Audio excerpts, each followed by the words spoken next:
kegelisahannya ya dimulai di putusan Mahkamah Konstitusi. Ya, saat itu kegelisahannya sudah diawali ketika aturan diubah. Pada saat saya dilantik, Pak Jokowi mengajak saya bicara sekitar 1 jam, 4 mata. Sebelum dilantik? Setelah dilantik. Setelah dilantik. Setelah dilantik. Lalu di situ Pak Jokowi meminta agar saya sebagai Gubernur Lamhanas mengkaji 5 hal. Juru bicara paslon nomor urut 3, Andi Wijayanto, buka-bukaan soal demokrasi era Presiden Jokowi. Ia bahkan membeberkan pertemuannya dengan Jokowi selama 1 jam usai dilantik menjadi Gubernur Lemhanas. Di dalam pembicaraan 4 mata itu, Jokowi memberikan perintah untuk mengkonsolidasi demokrasi.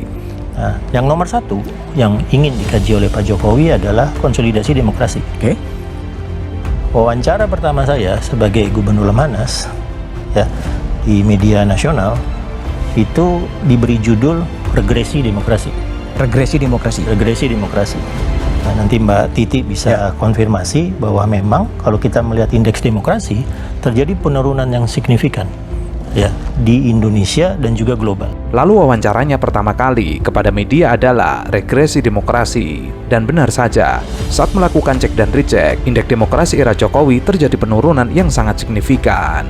Data Vindep, yaitu lembaga dari Amerika dan Eropa, menunjukkan indeks demokrasi era Jokowi adalah yang terburuk dalam sejarah Indonesia. Bahkan, ia tidak menduga akan seburuk itu. Lebih buruk dari era Presiden Gus Dur, Megawati, hingga SBY. Nah, data Videm itu ketika saya lihat indeks demokrasi Indonesia hasilnya sangat mengejutkan. Saya tidak menduga seburuk itu regresinya. Bahwa skor demokrasi Indonesia dilihat dari 4 indikator utamanya itu di masa 2014 sampai sekarang lebih buruk di seluruh presiden reformasi. Dari Seluruh masa presiden reformasi Gus Dur, Ibu Mega, dan SBY. Saya sendiri terkejut. Saya tidak menduga bahwa regresi demokrasinya seturun itu.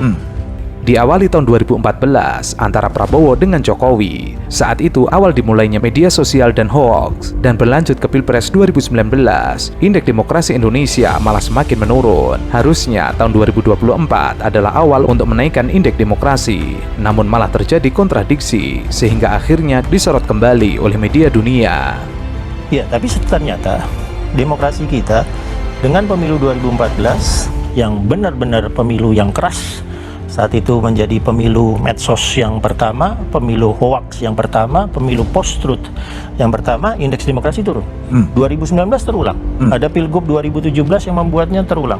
Nah, sekarang di 2024 kita sebetulnya melaksanakan pemilu yang bisa menjadi salah satu terobosan demokratik kita untuk memulihkan konsolidasi demokrasi kita. Ya, tapi dengan yang tadi ditanyakan, yang tadi disampaikan Pak Sudirman Said, agak kekhawatiran bahwa regresinya akan berlanjut.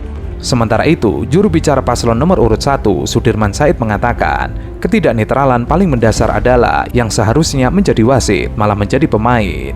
Ia lalu menambahkan, jika pemimpin tertinggi sudah memaksakan kehendak sampai berani mengubah undang-undang untuk kepentingan keluarganya, itu artinya kontestan lain hanya menjadi penggembira saja, sehingga wajar terjadi baliho dicopot hingga videotron diturunkan. Yang paling mendasar menurut saya adalah ketika yang seharusnya jadi wasit jadi pemain.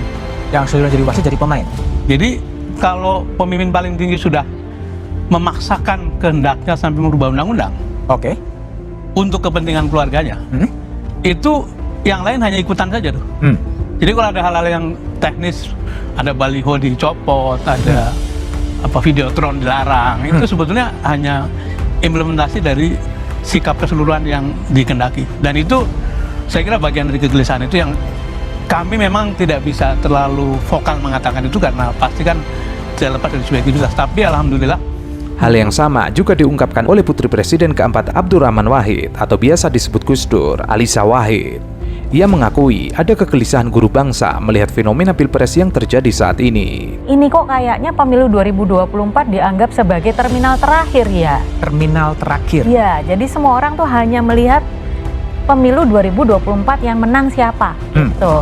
Tidak melihat ini sebagai bagian dari perjalanan panjang bangsa Indonesia. Saat ini, Pilpres hanya fokus menang kalah, sehingga mengesampingkan etika dalam berdemokrasi. Padahal bangsa ini memiliki perjalanan yang panjang dalam membangun demokrasi. Maka pemilu ini kan hanya transisi kepemimpinan. Oke. Karena itu transisi kepemimpinannya itu harus demokratis, harus bermartabat. Sehingga seharusnya Pilpres 2024 ini wajib bermartabat. Maka dari itu, para tokoh dan guru bangsa menemui seluruh unsur penyelenggara sampai mantan presiden dan wakil presiden. Hal itu dilakukan agar proses transisi kepemimpinan dijalankan dengan adil dan demokratis. Artinya tidak hanya menang secara legal, tapi juga mendapatkan legitimasi dari rakyat Indonesia. Meminta mereka menjalankan amanah sebagai penyelenggara negara untuk menjalankan proses transisi kepemimpinan ini dengan adil dan demokratis. Makanya tadi Pak Lukman Hakim Saifuddin menyebutkan bisa menang secara legal, tapi harus menang mendapatkan legitimasi juga. Itu yang harus dipastikan. Oke, baik.